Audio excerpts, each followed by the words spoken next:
سحر کے وقت ایسے پیغام بھیجو جن کی روشنی آنسو ہو، جن کے کاغذ رخسار ہو، جن کی ڈاک قبولیت ہو، جن کا رخ عرش الہی کی طرف ہو، پھر جواب کے منتظر رہو۔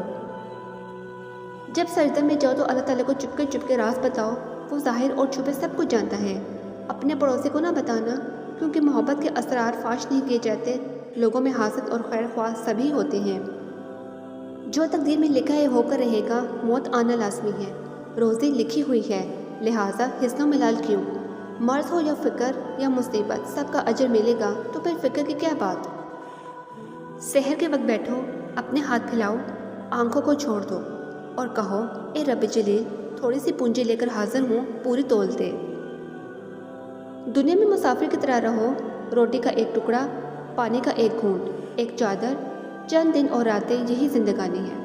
اس کے بعد قبر ہے، جو مالدار ہو یا غریب، سب کے لیے برابر ہوتی ہے۔ اللہ تعالیٰ نے جو بھی کیا ہے اس پر راضی رہو، اور جس حال میں ہو اس نے تمہیں رکھا ہے، اس کے زوال کی تمنا نہ کرو، کیونکہ اللہ تعالیٰ تم سے بہتر جانتا ہے اور تمہاری ماں سے زیادہ تم پر مہربان ہے۔ ذکر سے رحمان راضی ہوتا ہے اور انسان سعادت مند، اور شیطان خوار۔ غم دور ہوتے ہیں اور نیکیوں کا پلڑا بھاری ہوتا ہے۔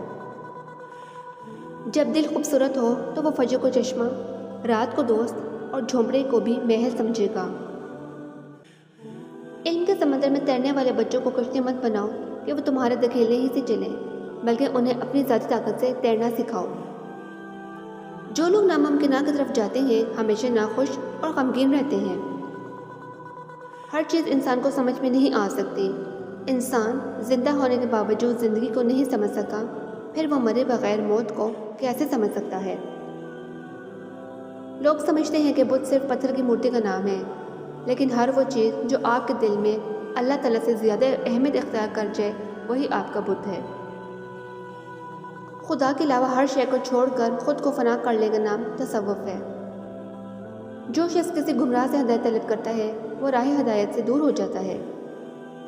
جنت میں سب کچھ ہے لیکن موت نہیں، قرآن میں سب کچھ ہے لیکن جھوٹ نہیں، دنیا میں سب کچھ ہے لیکن وفا نہیں، انسان میں سب کچھ ہے لیکن صبر نہیں۔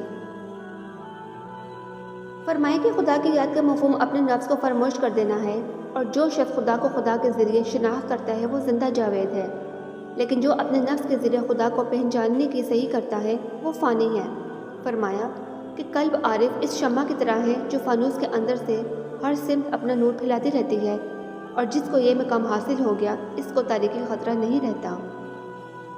اشفاق احمد کہتے ہیں، مجھے بہت جستجو تھی کہ عشق مجازی اور عشق حقیقی کا فرق جان سکوں۔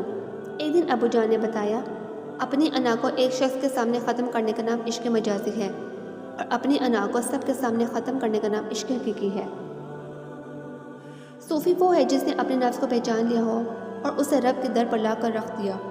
عاشق وہ ہے جس کا دل دنیا سے نہیں ایک نام سے دھڑکتا ہے۔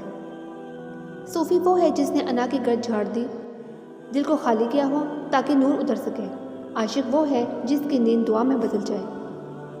مگر آخر میں دونوں ایک ہی در پر گرتے ہیں، جہاں نام، دعویٰ، پہچان سب مٹ جاتی ہے اور صرف ایک نسبت باقی رہتی ہے، بندگی۔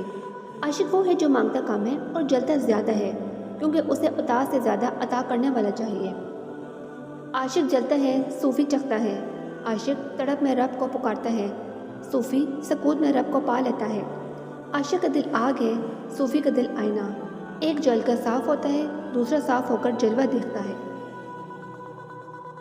اپنے دل پر لگے زخموں کو نظر انداز مت کرو، بلکہ ان کو محسوس کرو، کیونکہ یہی تو وہ جگہ ہے جہاں سے روشنی تمہارے اندر داخل ہوتی ہے۔